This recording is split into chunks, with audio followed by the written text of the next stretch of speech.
Who's up for calling flag? I'm going to throw down another number here. Hopefully they haven't passed my number on to the entire Scientology world by now, but I'm sure we're fine. Okay. Yeah, you got it, man. 467. Okay. Let's see what this does. I probably should have read this. Scientology Knowledge Center. Hey there. I'm wondering if I can talk to Alana Cole, please. Okay, who's calling? This is Steve. Okay.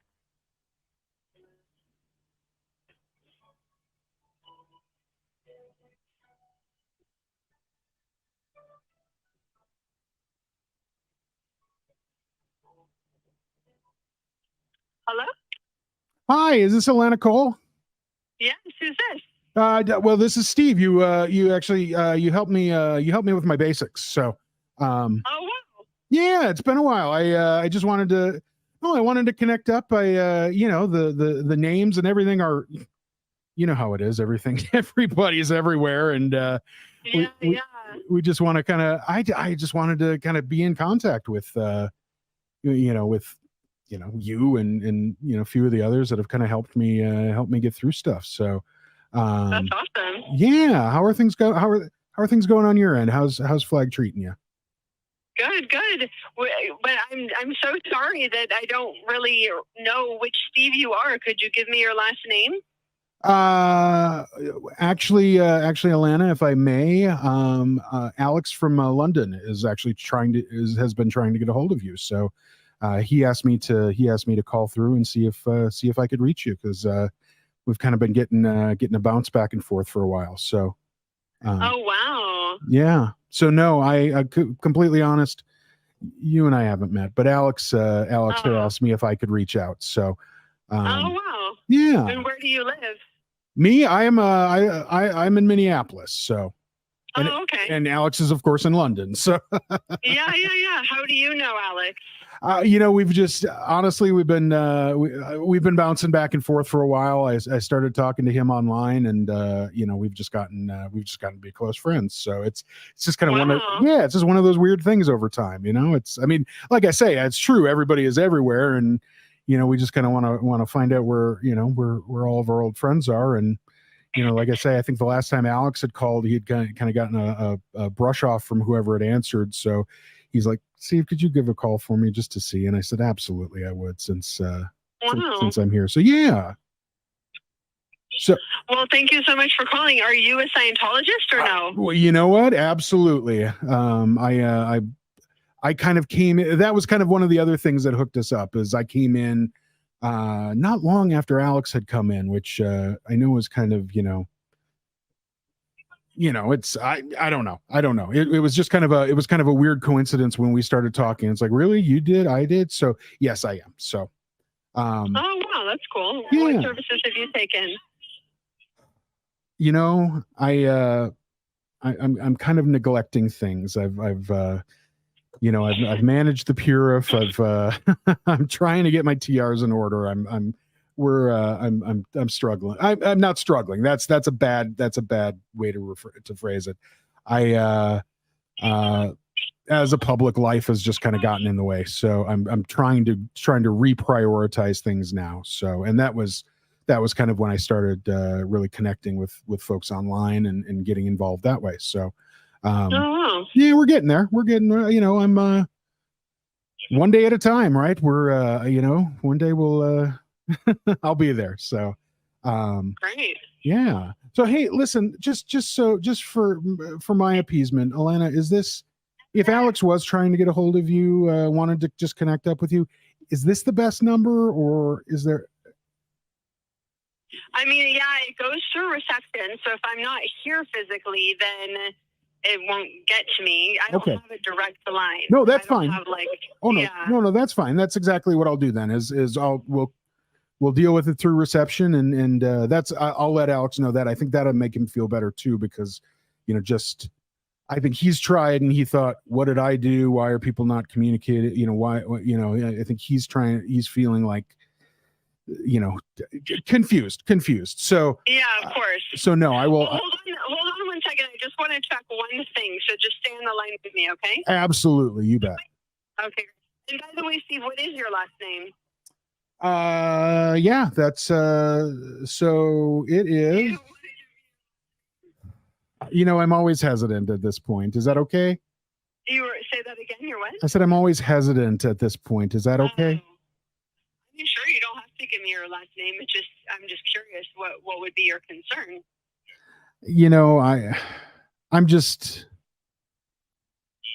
I'm kind of the middleman in all of this, and I just don't want to necessarily, it's just, I get it. Yeah. Okay, So no problem. okay. Okay, well, hold on 1 second. Let me just get some information just so that you can obviously go back to Alex with making sure that he knows what to do. Okay. Absolutely, that's great. Thank you, Okay. Alana. Okay, hold on 1 second. Okay.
I'm on mute.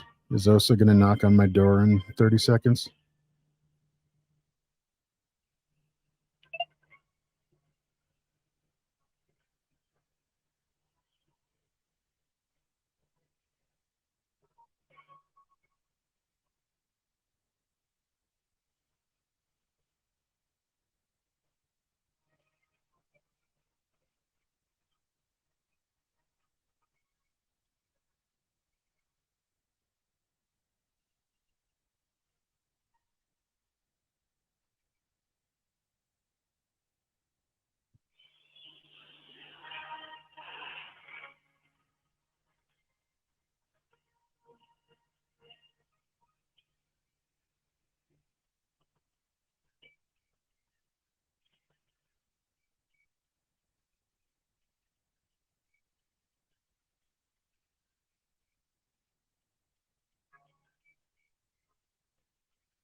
Steve? Yeah, I'm here. Hi. Thank you for holding. Okay, so I have my supervisor on the line because obviously I want to make sure you're helping out Alex, and I want to make sure that you get all of the proper information, okay? Absolutely, that's great. Okay, great. Here she is. Okay. All right, thank you very much. Steve? Yeah, hi, who's this? Hello, my name is Paula. Oh, hello, Paula. How are you? Hello, good, and you? I'm doing very well, thank you. All right. Okay, you mentioned you met Alex Barnes on the internet? I sure did. I did. Okay, Alex had just tried reaching out to Alana a few times, and from what I understand, he had emailed her a few times, didn't get any responses, and then when he called reception, was told that she didn't work there anymore, and of course, everything he knew was that she did. So he asked me if I could call, and I said absolutely I would. So so that's why we're here. I mean, I just wanted to call and make sure.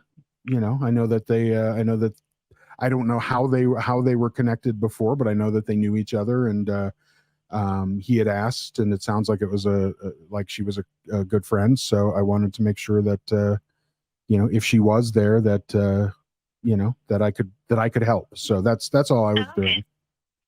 All right. And what is your last name, Steve? I've always been leery to say, just because I'm kind of getting in the middle of this whole thing. Is that absolutely necessary? Yes. Okay. Shit. Last name is Ridley. Ridley. Okay. And you told Alana, you mentioned you are also a Scientologist? Yes, I am. Yes, I am. Oh, I see. And which orgs have you been on services before? Well, that was fun now, wasn't it? Jesus. Yeah, okay.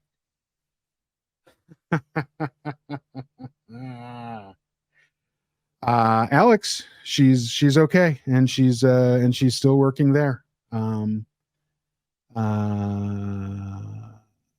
Yeah. Sorry about that. Yeah,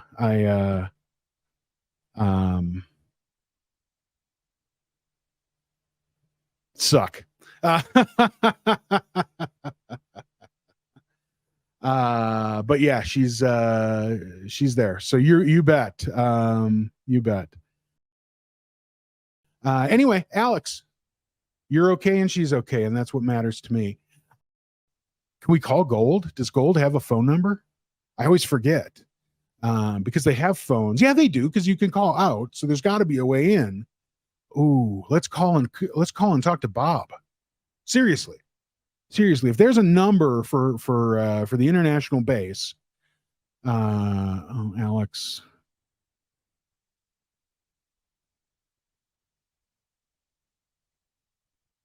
That makes me feel good.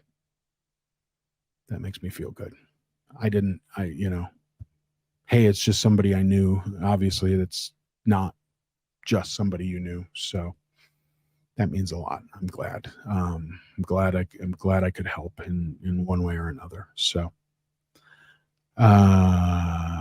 is that right, Joel? It's you know what? It's weird to me. I'm not going to give my information without my supervisor being on the phone. Here's the supervisor. Here they're starting to really whittle into questions. Obviously, she had something up and saw the Steve Ridley name and was doing the reference scan from there. I don't know, right? I don't know what. Yeah, I hear you, bud. I get that, and yeah, to Terry Ray's point, huge hug, my friend, huge hug. Hey Tiff, happy Xenu night to you too. We're having a very special Xenu night. So, Renee, I don't know that a VPN would help. Maybe I'm missing part of the conversation here. I don't know that a VPN would help a call. I mean, obviously, somebody's got my cell phone number now. But and again, I've got a Google Voice number. Actually, I've got 2 Google Voice numbers, but they're still going to show my own name. It's right on Hada. Hail Xenu, our Lord and homeboy. Xenu looks down on us tonight. That's for sure. Star 67 might work, but then they might get suspicious. If I won't answer a blocked number, would the most paranoid quasi-religious cult in the world do? I don't know. I don't know. I don't know. Free Xenu project. The number is in Mark's book. That's exciting. No, Pete, unnecessary. I've actually got a couple of them. I've got a couple of them. But let's breathe through this one first. Let's breathe through this one first. Oh, the 1-800-WANT-HELP number. Oh. But where does that ring to?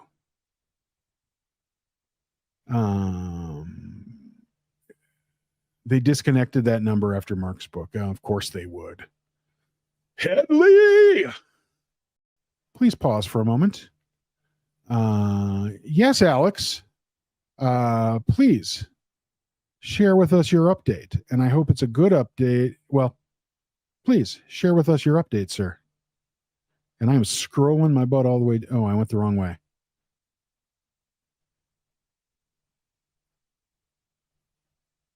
Did you? Are you serious? No, that's okay. No, that's okay. Let's talk about this for a bit. Let's talk about this for a minute. You know what? Yeah. Hold on a second. Hold on a sec.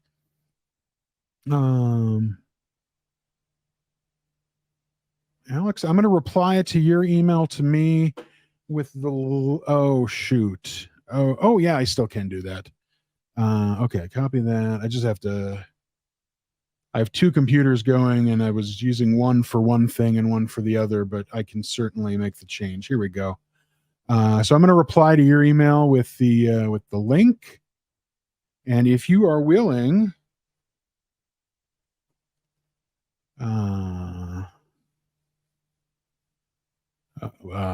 please send.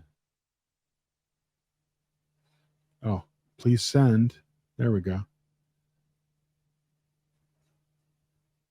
All right, link's on its way. So if you are willing to swing on and give us the story, dude, we're all invested in this thing now. So I would love to, absolutely love to, put some stuff on this. Put a finish, a bow, whatever the right thing is. So, all right, boom with that. Ladies and gentlemen, without further ado, our friend and Brit, Apostate Alex. Dude. My sound. Hi, Alex. Can you hear me okay? Can you hear me okay? I can hear you fine. Dude, thank you so much for doing that. Absolutely. It's yeah, it was just good to hear her voice because this is someone who I spoke to on a daily basis when I was in, and she is based at Flag. And last time I called up, and that number I gave you is a direct line to her office rather than like a public phone number, right? So I called it and I said, can I speak to Alana? And then they said she doesn't work here anymore. And I said, oh, okay, well, where does she work? How can I get a hold of her? And they said, you shouldn't be phoning this number anymore and you should know why. And I said, oh, I really don't understand. I'm just trying to get a hold of Alana. What's happened? I feel like there's some sort of, barrier or something here. And they were like, well, you know more than I do. And I said, but I honestly don't. Like, I don't understand here what's going on. Like, what's happened? And she said, I don't know. All I know is you know more about it than I do, and she doesn't work here anymore. You shouldn't call this number anymore, and hung up the phone.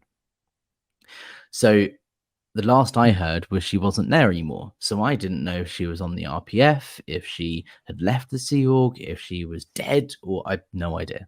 And it's someone that I care a lot about, and so I've just been on a bit of a mission to try and figure out if she's okay, basically, and have sent her emails and stuff and didn't get through. So just hearing her voice was just so nice to know that she's okay. She's still a Flag. She's not on the RPF. So thank you so much for that, dude. Like, I know it was probably a really weird and horrible experience for you, but it does mean a lot, and you got the information I needed. So thank you. I just wish I knew more to continue the conversation more, or It's you fine. know, had answers. No. But I'm just saying from my end. No, I absolutely it. Yeah, it's Just the fact that you what got we do through to for them. her was enough to establish she's okay. She's still working there and whatever. That's kind of all I needed. Good. And so I just called that number. And I said, "Hey, can I speak to Alana?" They said, "Sure, who's calling?" I said, "Alex." And she said, "Oh, hi, Alex." And I was like, "Hello." She said, "Yeah, so I can't put you through to Alana." And I was like, "Okay." We had this whole long conversation. And it was this Paola person that you spoke to last. I recorded it. Do you want to hear a snippet? If you're willing to share. I'm not going to play the whole thing, but I will definitely play the first few minutes because I think you'll find it fascinating. Where is it? Okay, can you see my screen? Okay, and I'm gonna fast forward a bit and just tell me if you can hear the audio. Can you hear the audio? I don't hear anything.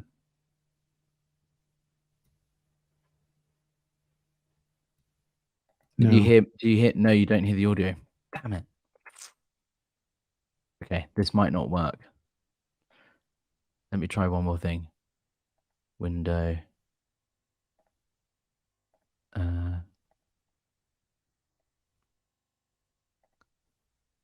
Okay.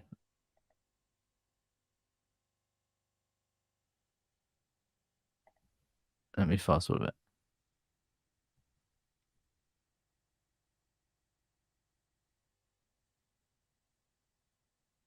Shoot, no.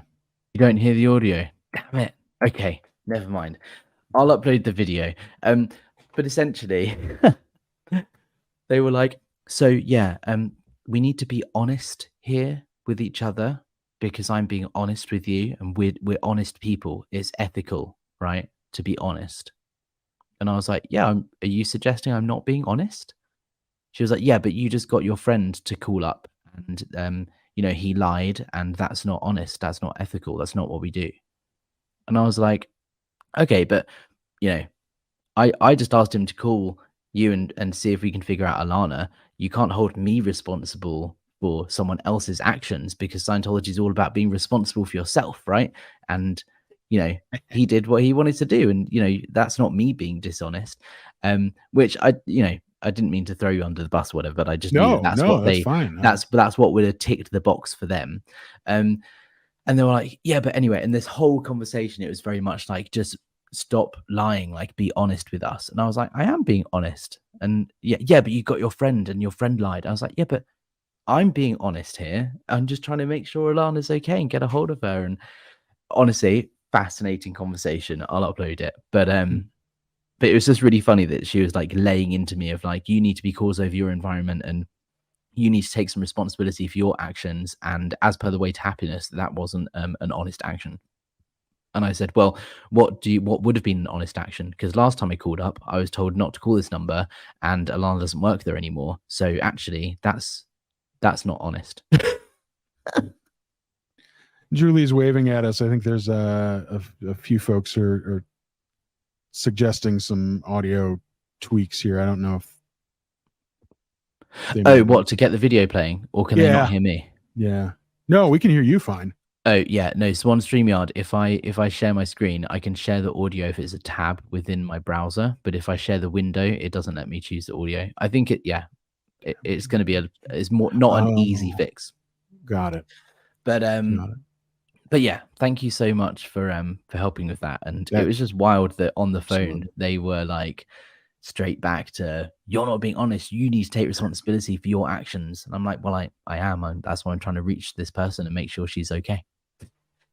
I'm the one at fault who's not being honest. When last time I spoke to them, they told me that she doesn't work there anymore, and she clearly does. Right. Who's not being honest here? Oh, funny. You need to be honest because we're the most honest people on earth. And yes, we lied to you, but we're honest, and you're not. Right. Wow. Yeah. Wow. Well, to Paula, Hey, suck Paula. it. Hey, Paula, suck it. Would you like to know the biggest takeaway, which I'll share in the video, but I think your viewers would be interested to know? I received confirmation I am not yet declared a suppressive person. Excellent. Directly, like a direct to you or not? Or she was talking about I need to speak to the ethics officer at London because last I heard was I was declared PTS, potential trouble source. And I said, okay, but can you confirm? So is that the case? Am I PT? Well, I can't confirm that. You need to speak to the ethics officer. Okay, but can you confirm, like, because if I was an SP, then I would need to speak to the international justice chief, not the ethics officer. So at least I'm not declared SP. I'm just PTS. I can't confirm that. Okay, but I'm clearly not an SP because I'd have to speak to a different person. She was like, yeah, it's not that you're not a suppressive person. wow. Yay. So appearing on Aaron Smith 11's channel several times and having a YouTube channel talking about Scientology doesn't get you declared a suppressive person. Interesting. But also, to be fair, I haven't actually directly attacked Scientology. I have been very careful with my words. I've talked about my experience and the effect it has on people, but I haven't actually like outwardly said Scientology is a cult or anything like that. So I have kind of treaded the line very carefully and talked about its effects on people, which could be a factor.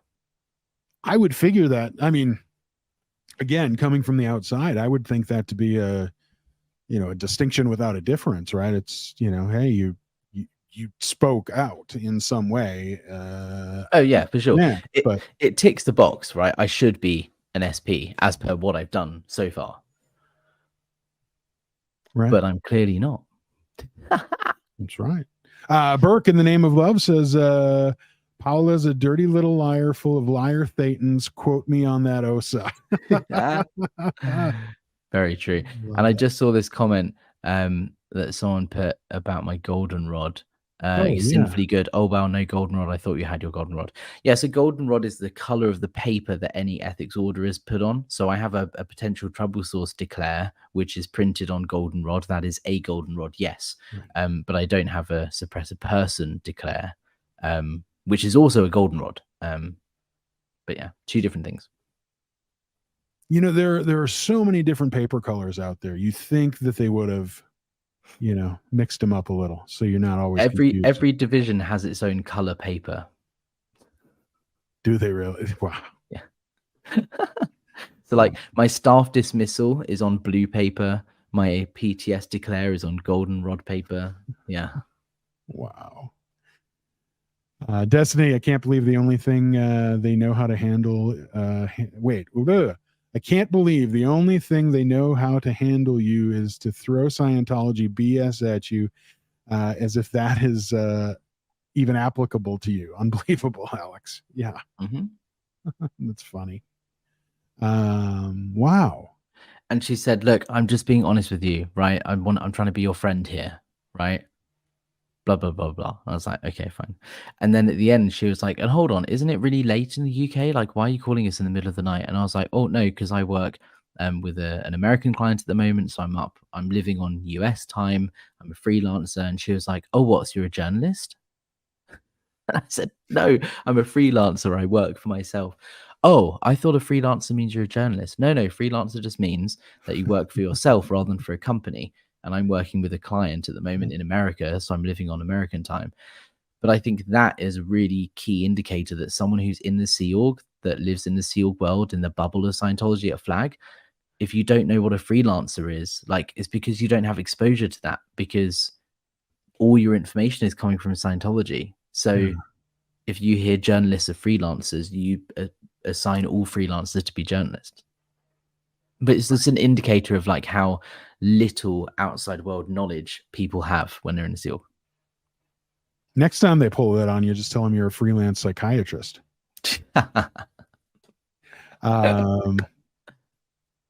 Burke says Scientology loves to gaslight you as dishonest just because they don't like the honest things you say. Yeah, it's clearly that. A Free Xenu Project. What about them being dishonest, telling you she wasn't working there? Right, exactly. Exactly. She said, "Well, I don't know if there's misunderstanding or miscommunication there or something." And I said, "No, it wasn't. I was told she doesn't work here anymore." Same thing from Burke here. That's not ethical. It's funny how they told you to be honest when they lied about her working there. Yep. These kids, these crazy kids. And she was at one point, she was like, "Okay, well, I've got to go now." And I was like, "Okay." And then I managed to keep the conversation going for like another 10 minutes. So whatever it was that she was trying to get off the call to say, "I've got to go now." No, I exposed that was just an excuse to get off the call. And then we ended the call quite friendly, actually.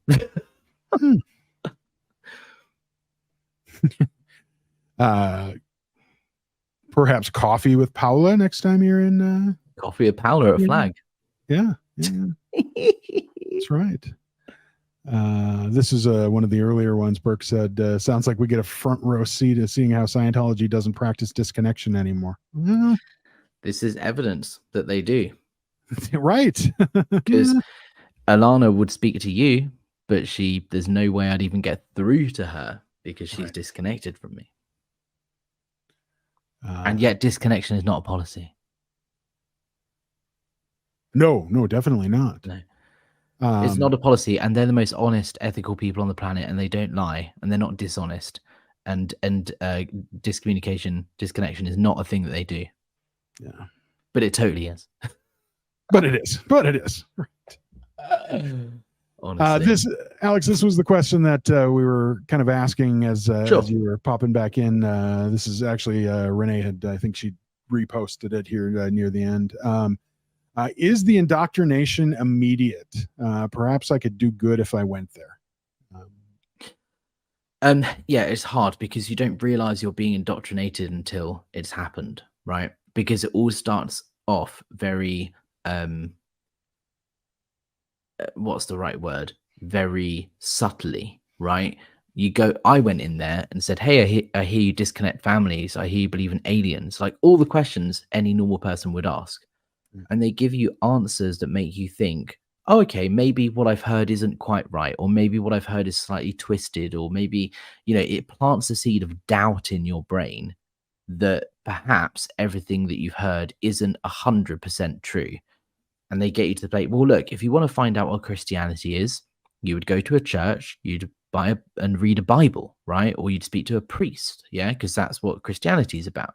If you want to learn about Judaism, you'd go to the synagogue. Like that's what so if you want to learn about Scientology, the best thing to do is buy a book and read the book, right? That Owen Hubbard wrote. No strings attached. No one's forcing you to do anything, or whatever. You pay $30-$40 for a course, and you read the book, you answer questions on it, and then that's it. If you don't like it at the end, that's fine. You can just walk away. And that's how you find out what Scientology is. And you go, okay, well that already plants a seed of doubt in my head, because I hear that you get indoctrinated and brainwashed, and then you have to pay millions of dollars. And what they're saying here is that no, you just read a book and you pay $50 or $40 or whatever, and if you like it, great. If you don't, then that's also fine. So that planted a seed of doubt that everything you've heard might not be actually true. So that's how it works. And then once you've done a few courses, then there's enough of these bits that all add up in your brain to go, well, actually, hold on. My Scientology experience overall hasn't been horrible, because I've heard all these things about Xenu and disconnection. And yet here I am a year into Scientology, and all I've done is read books, done some courses, I've learned some practical tools, and no one's forced me to disconnect from anyone. No one's given me a $1 million bill for going clear. No one's told me about aliens. So maybe what you hear in the press isn't quite true or isn't quite accurate. So I might as well carry on. And then by the time you get to the thing of them asking you to disconnect, or you learning about Xenu and all this stuff, at that point, you're already so far in. The sunk cost fallacy is so important. That's when you have been indoctrinated. But it takes a long time, and it's bit by bit. So Renee, perhaps I could do good if I went there. I would just ask, what would your goals be? What would you try and do? Because if you were to go into an org, you would see a Div 6 public facing staff member like I was. They would be the one to give you the tour around and sell you a course or whatever. That's what I used to do. People would come to me on a daily basis and say, you're in a cult, you're brainwashed, you believe in Xenu. Not once did that make me think, maybe I should leave, or maybe this person is right, because you're just so hardened to it that there's not really anything you can say. The best way of helping a Scientologist is to, if it's someone that's a friend or someone you're very close to and they have a trust, like a trusting relationship with you, is just to ask questions, you know. How does that make you feel? What do you think about that? Okay. How did you feel when that happened to you? And just asking those questions starts getting someone thinking critically, which they may not be doing, because no one asks you how you feel in Scientology if you're not allowed to talk about it. That was a very long answer. Sorry. No, it's I guess her other question was slightly different, but around the same theme here. Does everyone get overwhelmed and get recruited on their initial contact? Well, this is the thing, is where do you define recruited? Because, you know, your first contact is a stress test or a personality test, and it's a, hey, buy a book or do a course, a life improvement course. So in a way that's recruitment, but it's very much like, you just do this one thing, you just read this book, you just do this, and then they get you in.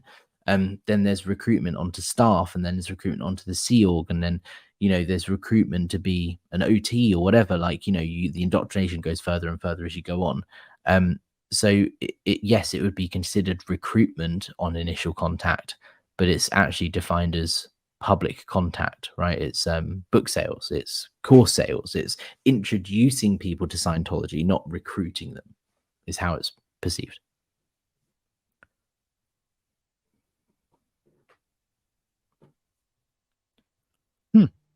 Sorry, I'm just in ponder there. That it's good. You're doing the thing you're not allowed to do in Scientology, which is think. Right? Yeah. Seneca says, have Alex on the line before the call, and then get her on the line, start a convo, and let Alex step in. And, well, you know, that did cross my mind, to jump on a call, and as soon as you get through to her, I jump in. But if I was to do that, she would have just hung up the phone. The fact that you had a conversation with her, and yeah, it was suspicious, and, you know, they were kind of like, what's going on here, blah, blah, blah. Just the fact that I heard her voice and you had a bit of conversation with her and you said my name and she was like, oh yeah, not like, who's that? Shows that A, she remembers me, B, she still works there, C, she's okay, she's not on the RPF, and, you know, she's still in a public contact position where she's answering the phone, she's talking to other Scientologists, so she's clearly not in any sort of trouble. You said her last name, which means she's still married to the same person she was 10 years ago. Oh. So these are all good indicators to me, and that has so much more value than actually speaking to her myself. Like, it would be lovely to speak to her myself, but actually I've got so much, like, I'm now not worried about her anymore, right? Absolutely. So thank you for that, Denver Steve. Absolutely. Here's a great question from Tiff. What do you think Alana thinks after she knows you called? Well, her supervisor got involved, Paula. So I don't know. She knows I'm trying to reach her now. So she's going to think, why is Alex trying to reach me? You know, she's going to be questioning that. But she's also going to think, well, Alex is a potential trouble source. He's just trying to cause trouble. And he knows the right thing to do is go and speak to the ethics officer. So him calling me and causing trouble just shows he's still a potential trouble source. Or it could be a seed of something in her mind of like, hold on, this guy here is trying to contact me and I'm not allowed to speak to him. Maybe it's I've just planted a seed that will help her question things and think. Who knows? Yeah. Perk says you're glib, Paula. She kind of was, wasn't she? You handled that like a pro, by the way. Thank you. Thank you. I wasn't sure. Joel, they can't communicate in real world speak. Had to talk to Alex in COS speak. Yeah, There was a point in the phone call where I realized, hold on, and I switched in my head and suddenly went into Scientology lingo. It was weird to experience speaking to a current Scientologist and saying, you know, I just want to get back in comm with you. And, you know, I'm trying to get, you know, she said at one point, she was like, I can't give you the R factor on that. And I was like, okay, but, you know, I just need the data to figure out the right terminal to, you know, have comm with about this. I'm a bit ARC broken about this whole situation. wow. Then afterwards, I was like, what am I saying? But yeah, it was funny to speak to a current Scientologist in Scientology lingo, having not done that for like a decade. Right. I bet. Yeah. Tiff was hoping a seed was planted. I'm always willing to help. So fingers crossed there was a seed there. And yeah, I'm obviously feel the same way. That's what I hope. Yeah. And that's what I meant when I said earlier, I don't think you realize how much that means to me. And thank you for that. For sure. So much. For sure. Mandy wants you here more often. So, you know, just stay on that, stay on that US time. Yeah, I'd love to. Anytime. You can come on my channel too. That'd be fun. Yeah. I'll be on like a real British channel. Yeah, you can do it. No, I'm game. That sounds great. We got a lot for you here. So if you got to drop, I understand. I just, I would love to. Okay, great. I'm not in any rush. I'll let you know when I do need to go. Perfect. Seneca says, hopefully it planted. Okay. Yep. Hopefully it planted a seed and we'll move toward getting, out. And we know you will be there to hold her up and be there for us. So absolutely, Alex. That's what I mean. Like just the fact that, because she knows I've been trying to get, well, she may not. I tried to reach her a while ago on the phone and I didn't even get through to her. I've emailed her several times. It's possible she didn't even get the emails and she didn't get the memo that I was trying to reach her. So she might not be aware that I tried to contact her because they censor your communications. The fact that you spoke to her 100% confirms she now knows I was trying to make contact, right? There's someone outside that cares about her. I was trying to reach her. And that the fact that she knows that I wasn't able to speak to her might be enough of a little bit of a seed for her to question, well, hold on, why couldn't I just speak to Alex himself? Yeah. I didn't even know he was trying to contact me. Why are they preventing him from talking to me? That's not nice. True. You know? True. Yeah, and I mean, I don't know the logistics there, but if she was listening initially as I was speaking to Paula and made the comment about the emails and the calls, right? If she heard that, that's,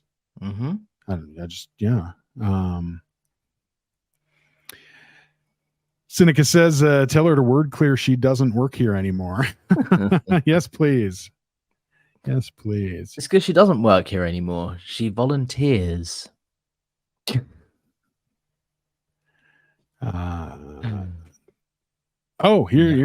another. Don't worry, Alex. Sure, you can buy an SP Declare on the SP shop soon. That's what I hear. There's actually Matt, one of our listeners, had shot me an email with an editable version. So best I can do is put that up in my community tab for people to download and do, but I will make that available here. I just, a lot going on, but yeah, you can take care of the whole SP thing all on your own.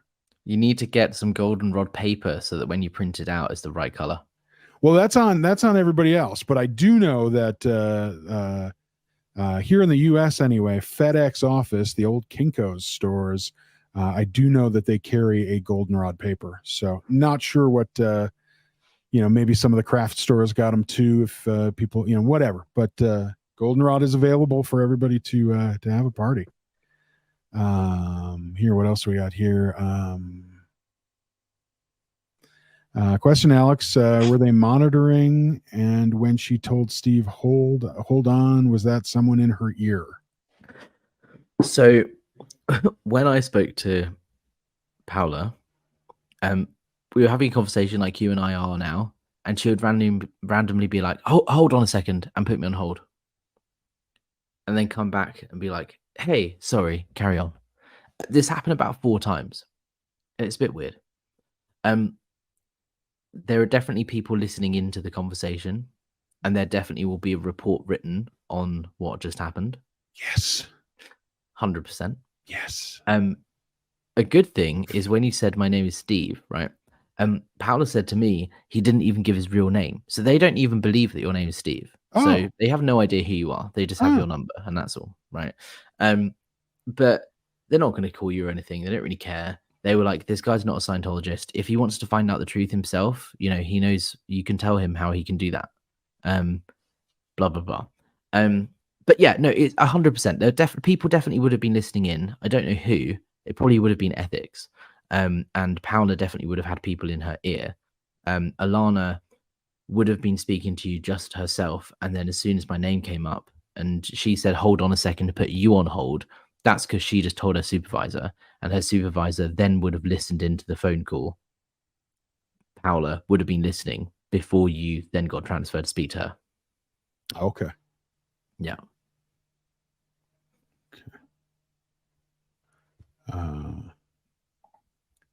Freezing New Project asks, is COB on shit brown paper, Alex? I couldn't possibly comment. Maybe he is the shit brown paper. Oh, if I had a mic, I'd drop it right now. That's for sure. Yeah. You might be in SP as of today. Well, you say that, right? I was on Aaron Smith 11's channel and have been many, many times. I'm, to be honest, surprised that, because if I was declared SP, firstly, they would have just hung up they wouldn't have continued speaking to me, even Paula, right? And when they said the person you need to speak to is the ethics officer, if you're a suppressor person, the only person in Scientology that you are allowed to speak to is the International Justice Chief. So if I was if they said the person you need to speak to is the IJC, then that means I'm an SP. The fact that I need to speak to my ethics officer means I'm not a suppressor person. Could you technically walk into the London org tomorrow and talk to ethics? If I walked into London org tomorrow and they would say, okay, sit here, and I would say I need to speak to the ethics officer, in all likelihood, they would say he's not available, he's busy, or whatever, you need to write a letter. But like, they wouldn't let me just walk around the org on my own, but they wouldn't, if I was a suppressed person, if Mark Headley or Claire Headley walked into an org, they would be instantly escorted off site. I wouldn't be instantly escorted off site, but it's possible I could go in and speak to an ethics officer. Yeah. Sure. But I wouldn't be allowed to walk around on my own and go and do whatever. So funny thing is, Mark Headley has walked into and taken pictures in the Denver org since being declared because they just don't recognize him. After being declared a potential trouble source, I walked into another org in the UK. I was on holiday. I popped into like Birmingham org, and I was like, hey, you know, I'm on staff at London. I got a full tour, had a really good conversation. Like, it's not like they have a really good system of like, you know, search a person's name as soon as they come in. They like trust you mostly, but they do have a picture book of like the biggest, baddest SPs that they will know off by heart. But I'm not like that. I'm not one of those. Alex, after you left, did you lose all your friends? Hopefully you had people outside. And I know a little of this story, but you answer. Well, I think the evidence that we just saw was I tried to contact a friend and I was told she doesn't work there anymore. I shouldn't call that number. You got straight through to her. I spoke to them, couldn't get through to her, and was told I'm not allowed to speak to her. So I think that's evidence itself. And yeah, one of the most traumatizing things when I got kicked out was that I was suddenly not allowed to speak to any of my friends or whatever. It's one of the most heartbreaking things as a teenager got this big group of friends, you spend all day, every day with these people, and suddenly you're like the enemy. It's horrible. Yeah. Was there any sort of support system on the outside that that you may have still had from before entering? Yeah, I mean, luckily my family aren't Scientologists, so Right. so I obviously still have my family and my friends at school and this sort of thing, but it's this delicate balance of like, when I got kicked out, I still believed in Scientology. So I didn't go and tell my mum I've been kicked out because I still wanted Scientology to be seen as a good thing. And if I said that, then my mum would think badly of Scientology. So I was still trying to put on a like a brave face and do the PR thing and make Scientology seem like a good thing to my friends and family. So no one even knew that I got kicked out until fairly recently, to be honest. But the thing that didn't exist is a support network that was Scientology, like that had a Scientology knowledge base, right? I got kicked out in 2014. The first time I spoke to another former Scientologist was in December of 2022, right? Chris Shelton. Because if you're a Scientologist, you can't speak to people like me. So that's why I didn't really start my recovery process until like less than a year ago, because I couldn't speak to anyone else who understood Scientology because I didn't know any former Scientologists, and current Scientologists wouldn't speak to me. So yes, there's a support system, but if you had no Scientology understanding, if I tried to explain what happened, their instinct is going to be like, well, yeah, it's a cult and whatever. Like, you have to explain so much for them to understand how that makes you feel. Just doesn't happen. So just be able to speak to Chris Shelton or whoever, like another former Scientologist, and just explain this is what happened, was such like a weight off my shoulders of like, oh my God, I'm speaking to someone who understands like why they did this or why this happened or whatever, you know. I was wondering if that felt like just kind of like, yeah, just that weight off your shoulders, that flood of relief, just finally Honestly, being able to.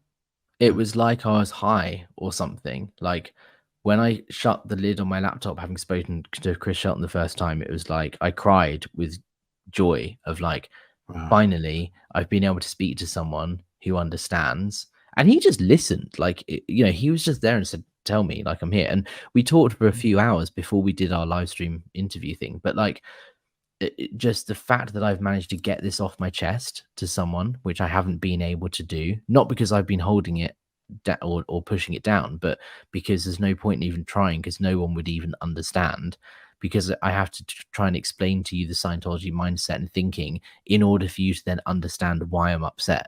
It's just not going to happen. Sure. So just the fact that this thing I've been holding on to for 6 or 7 years, then I can talk to someone about it, and then listen. And honestly, it was like the best high I've ever had, ever. And it was great. And that's why I'm doing the Cause Over Life thing. And please, it's a little shameless plug here, but the Cause Over Life project I'm working on is like that. The Aftermath Foundation helps people leave and escape Scientology. But if you have left Scientology and you've been out for 5 or 6 years, like I was, and I just needed to speak to somebody, or I just needed to read some books or watch some videos, like I didn't know where to turn or where to look. And that's what Cause Over Life is meant to do, which, for those of you who don't know, is a project I'm working on where it's going to be like a resource hub landing page for people like me who just need to, like, you know, speak to someone else or need to find a therapist or want to find what resources are available. Like, that's the project we're working on, so that people like me know where to look and where to turn to get that support that the Aftermath Foundation doesn't offer, because the Aftermath Foundation has a very specific purpose, and they can't focus on all these other things because that's a huge, bigger, massive project. The fact that they focus just on helping people leave and escape is amazing, because that means they do it very, very well, right? And they know how to do it, and that's their main focus. They get you to land on your feet. So what I'm trying to do is bridge that gap of, okay, what about the other people? What can I do to support them? Destiny says, Alex, ode switching is a real thing. It means that you have an empathetic personality that can switch gears to accommodate to the needed circumstances. What does that Code, not ode. Okay. Code switching. Code switching? What was it again? Code switching. Okay. Thank you, Julie, for getting that one out there. This is probably in reference to my conversation that I had on the phone with them, and I kind of switched into like Scientology language. Right. Yeah. Right. But it's the whole idea of empathy is really interesting, and that's a whole nother rabbit hole we can go down on another stream. But like, I had a really interesting conversation with my therapist once about like, I remember saying to my therapist, like, I feel like I'm like a narcissist or something, because when someone tells me they're upset, I think, oh, I'm sympathetic. Oh, I'm sorry to hear that, blah, blah, blah. But that doesn't make me upset. I'm like, well, that's a you problem. You're upset, right? And I'm there for you, and I'll talk to you and I'll help you through it. But I don't feel any way about that. Why does that make me upset if you're upset? Like, whatever, that's your problem. But I'll help you, but it's not going to affect my emotions. That's how you feel at the beginning of this journey. And now here I am 6 months later, and someone tells me this happened, I'm upset or whatever. I genuinely feel really bad for someone, or I feel upset. I Right. feel that emotion with them. And that's something that didn't happen for a decade. As an auditor, you're trained, someone can sit in front of you and tell you, I feel this way, this happened. And you're trained to go, okay, thank you, and carry on with the auditing command. The whole do birds fly thing is like, do birds fly? Well, my mum died yesterday and I'm still processing the grief. Okay, thank you. Do birds fly? You're trained to do that because you're like acknowledging what they say, but it doesn't matter, because what you're trying to do is carry on with the auditing command, because the auditing is what's going to help you. And it's like, you're acknowledging it, yes, but you're pushing through and think like emotions are not real. They're these things that are mocked up by your reactive mind that you're trying to get rid of. Emotions are this irrational way of thinking. The idea is you live in a world where you don't have these emotions, because then you're thinking rationally and analytically, and then can make sensible decisions that aren't like guided or motivated by your emotions. You're thinking rationally. Concept makes sense, yes, but in practice it means that you then don't feel any emotions, which is horrible. And you don't realize that that's what's happened to you until you've left and you've been out for a long time. And then you're like, holy shit, I haven't cried in like 10 years. Okay. Right? Wow. Yeah.